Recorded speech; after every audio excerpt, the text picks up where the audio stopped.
Good morning. It's Jeffrey Christian of CPM Group. It's about 11:20 in the morning on Friday, the 27th of January here in New York.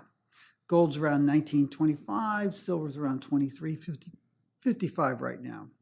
I've got a lot of ground I want to cover. I had wanted to talk about central bank gold holdings and gold reserves, policies and practices, with a specific and special focus on the People's Bank of China, because there's been a lot of misinformation circulating in the gold market about, and in the broader polity, about Chinese gold policies, central bank activity, not just with gold, but also in foreign exchange.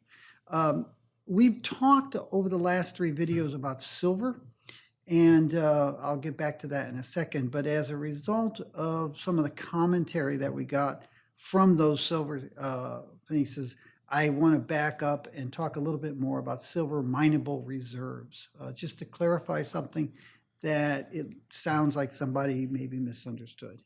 And then I'll end talking about the gold and silver markets and how they've been behaving recently pretty well, and our outlook. So let's dive into it. And I first want to talk about silver. As I said, we have spent the last 3 videos doing a much more fundamental look at silver.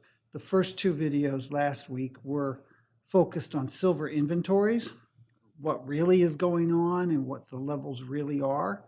And then on Tuesday, we did a video on silver supply and demand.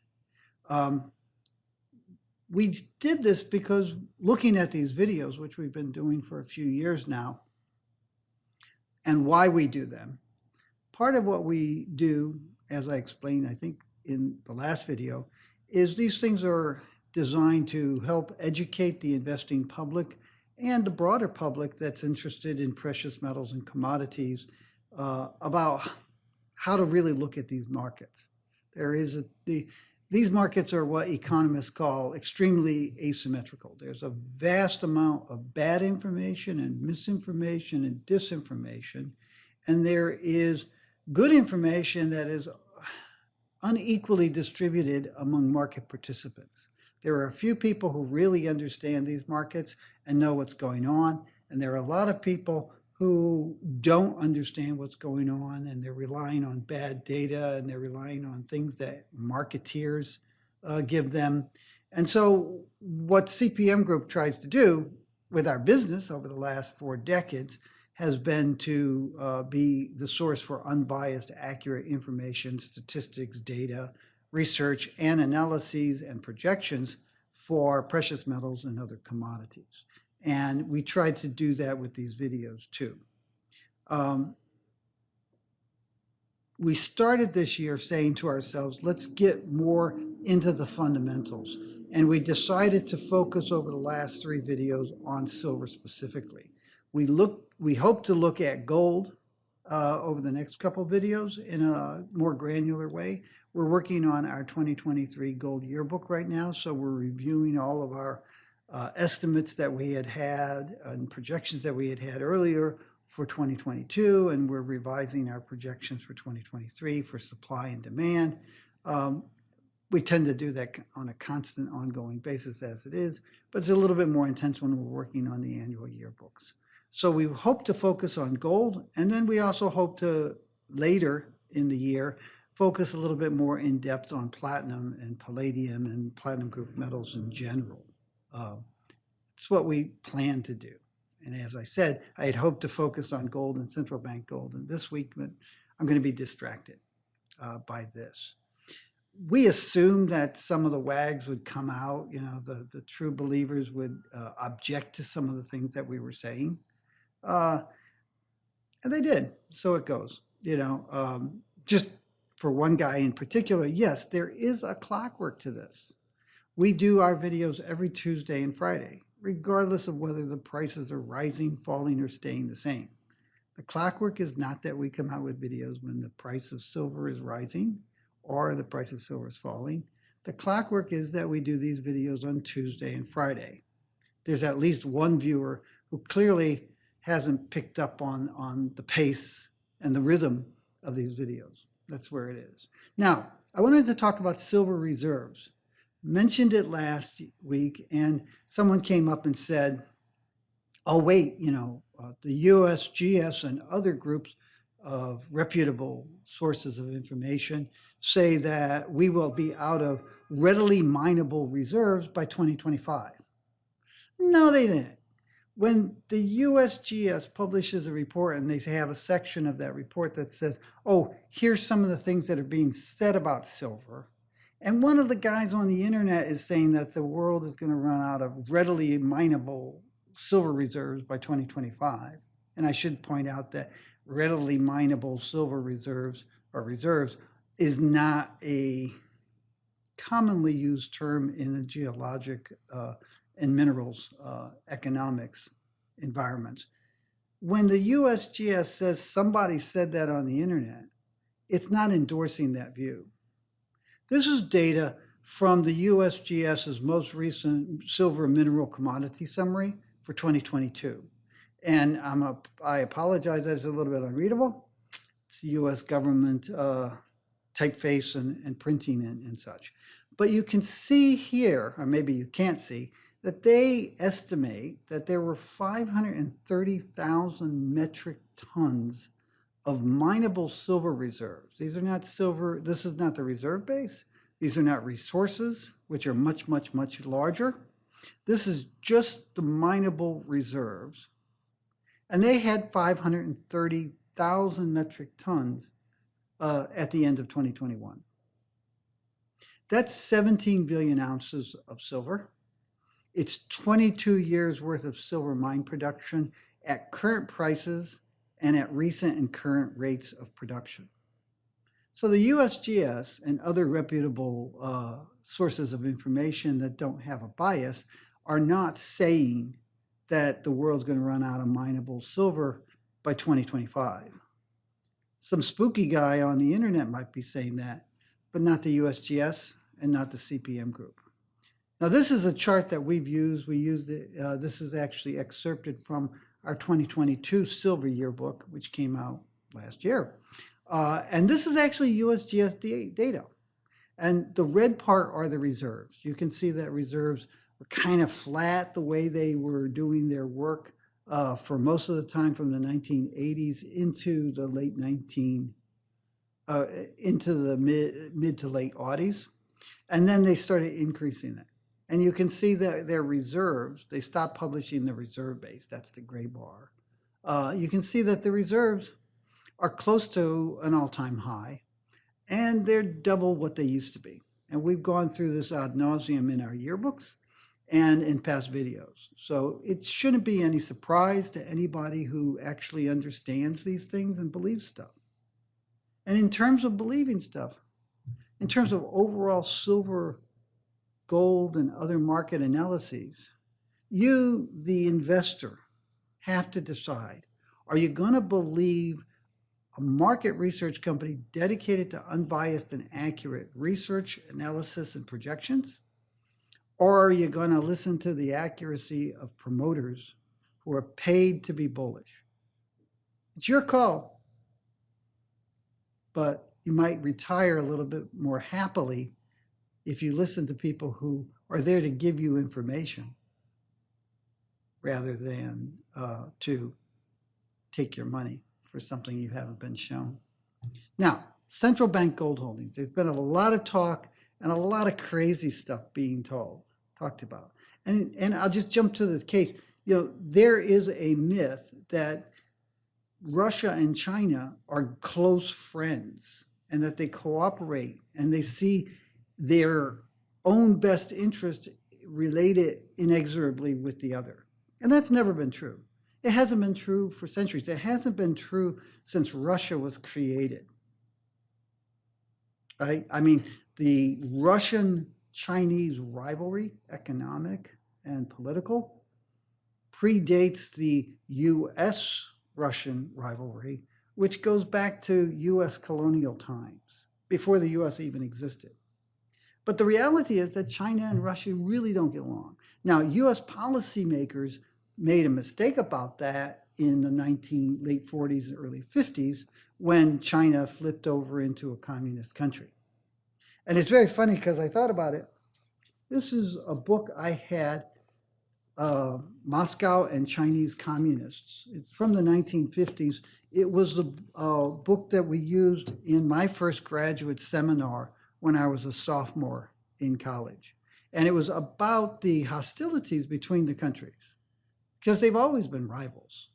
Predates socialism, predates communism, and it continues today. And they're not exactly good friends. China has not released its Russian central bank reserves, even though Russia has asked for them. When you try to do business with China, with Russian companies, and there are sanctions, and you can't get paid in dollars or euros, you can transfer that. You can have that paid via China, and the People's Bank of China will charge you 30% of the value to convert the rubles into yuan, and then another 30% to convert the yuan into the currency of your choice. That's not exactly a friendly relationship. China's also withheld all kinds of parts for aircraft and other things since the war, since the Russians invaded Ukraine. And China looks at the properties of Eastern Russia with great interest.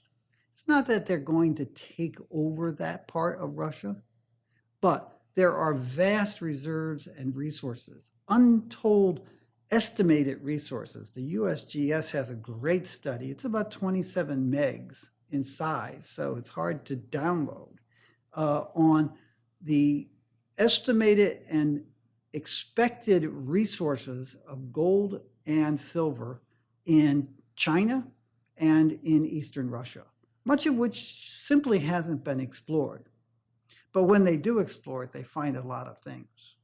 And those will be developed in decades to come, and they'll be developed by Chinese and to some extent Russian companies that don't get listed on the London or the New York or the Toronto stock exchanges. But there's plenty of metal out there. And China looks at what Russia's doing to itself right now and saying, this is great because it opens up Eastern Russia for us on a commercial basis. We don't want to take it over. That's like 19th century stuff. That's like backward thinking. That's like attacking Ukraine from Russia. They want to exploit it. Their companies will help Russia develop its natural resources in the years ahead, not as a friend, but as a commercial counterpart. Now, going back to central bank gold, there's all kinds of garbage going around about how the BRIC countries and all are moving toward gold and away from the dollar. And it's really pretty much not true. This chart shows you the amount of gold that various emerging and developing countries, governments, central banks have in their monetary reserves. Those are the bars. And then the red dots are the percentage of their reserves. And you have to pay attention to the fact that that percentage has a numerator and a denominator.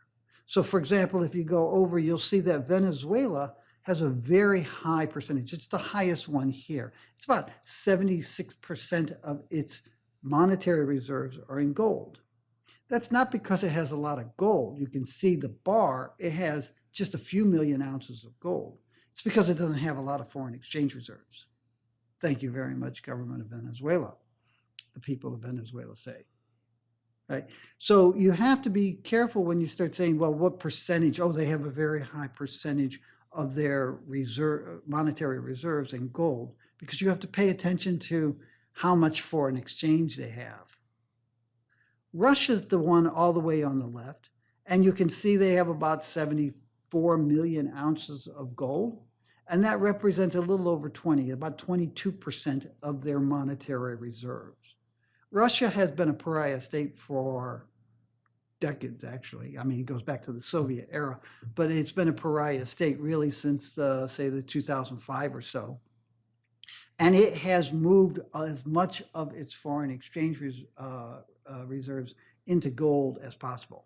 Almost all of that gold has been bought from domestic refiners that are refining domestic mine production, some imported mine production, and also scrap. China is the second largest. They have a little over 60, like 64 million ounces of gold.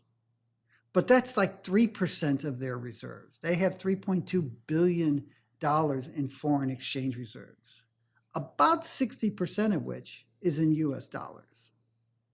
Now that's down from about 80% 20 years ago, but it's 60%.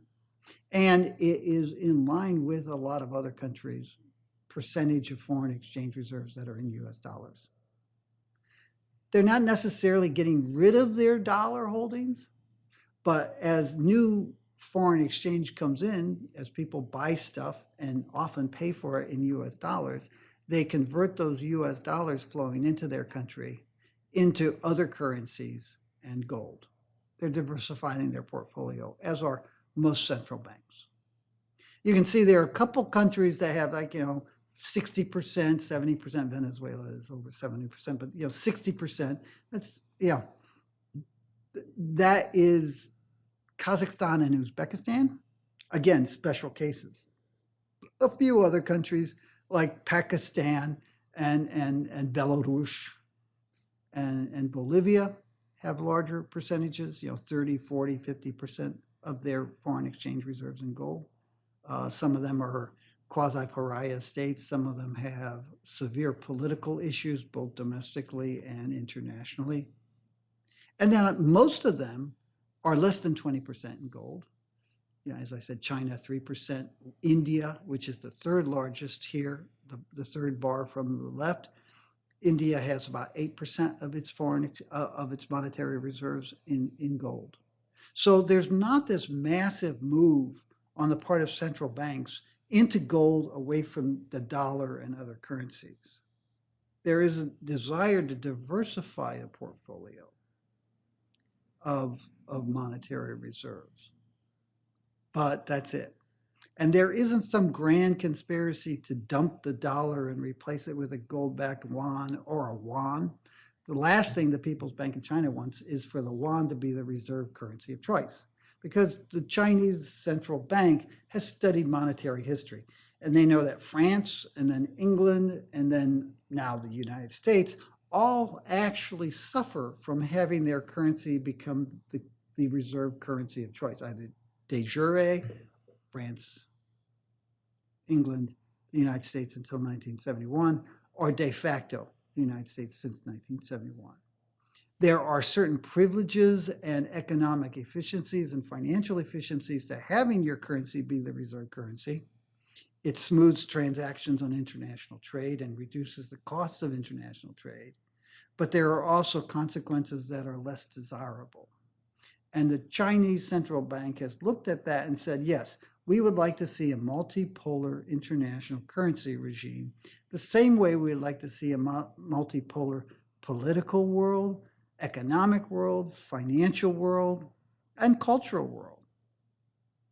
We don't want to necessarily be the reserve currency of choice. We don't necessarily want to try to control the world, despite what US policymakers say. We would like to see a community of nations that get along. And because we are the largest country, et cetera, second largest economy, we think that China should have a prominent role in such a multicultural, multi-currency, multi-political balance of power world, but we don't want to control it. Right. We actually did an interview last week, the 17th of January, with the Northern miner, Adrian Pocobelli. Really good interviewer. It's a kind of a long podcast. I'm not quite sure how long it is. Maybe a half hour. But we got into central bank gold policies and practices. And we spent a lot of time talking about China and the People's Bank of China. And there's something that comes into the outlook and current situation for gold that factors in there. The People's Bank of China was the national market maker for gold and silver from 1949 until 2000, 2001. And it has a desk that trades foreign exchange and precious metals. You guys know how to do this. And they will provide gold and silver purchasing and selling, trading services to other groups. They will do that for the China Investment Corp, for the SAFE, for other divisions of the Chinese government that want to buy or sell gold.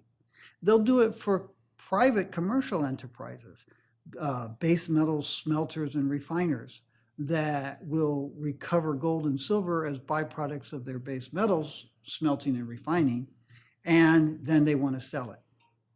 Almost all of that gets sold within China. And it's very important to understand that, because what happens is sometimes people see the People's Bank of China buying or selling gold or silver, and they misinterpret it and think that these are monetary reserves of gold or silver that they're buying or selling, when in fact they're working as an agent for a third party.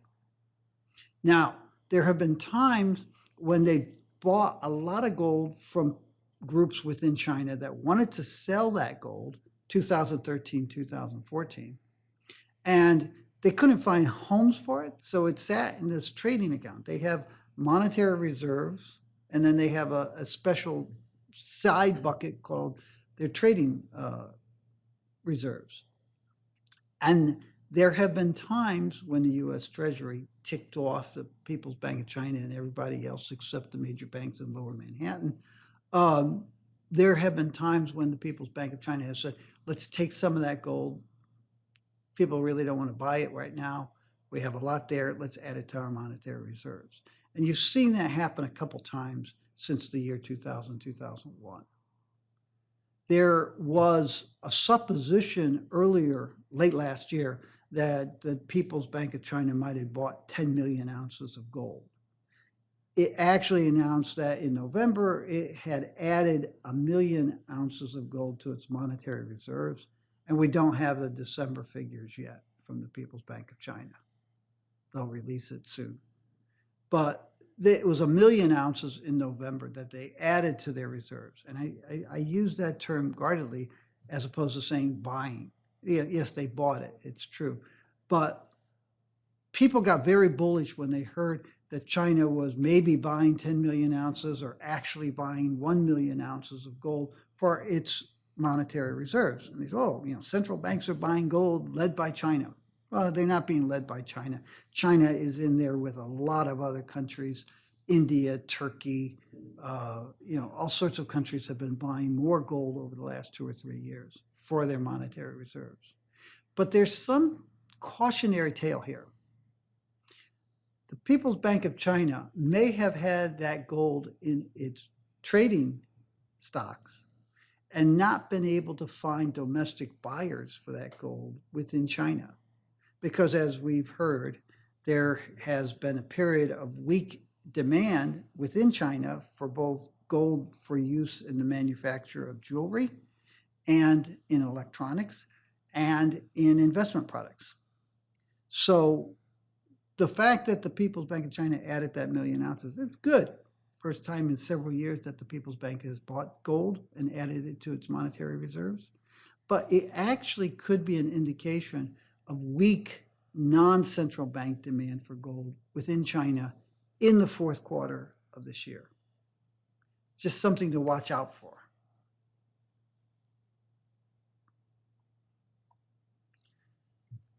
The markets are up. Gold, is up 20% from its cyclical low in November 3rd. It's up 7% since the beginning of this year. And silver also. And silver is up 26% since its November 3rd low. Most of the increase in silver was prior to December 31st, whereas a substantial portion of the gold increase was since January 3rd. But we're seeing the prices rise, and we're seeing the prices rise for a variety of reasons. One is the fact is that gold and silver did very well last year as investments. Stocks and bonds and real estate were off 11% to 22%. Gold was basically flat from where it started 2022 to the end of 2022. Silver was up 3% from start to finish last year. On an annual average basis, gold was 1804. It was a record annual average price. And a lot of investors, including mainstream investors and institutional fund managers, were looking at their portfolios at the start of this year, and they said, wow, anybody who had gold and silver in their portfolio as diversification assets and as counters to their exposure to stocks and bonds did better than people who didn't have them. So we've seen some increase in mainstream interest in gold and silver so far this year. There's also seasonality there.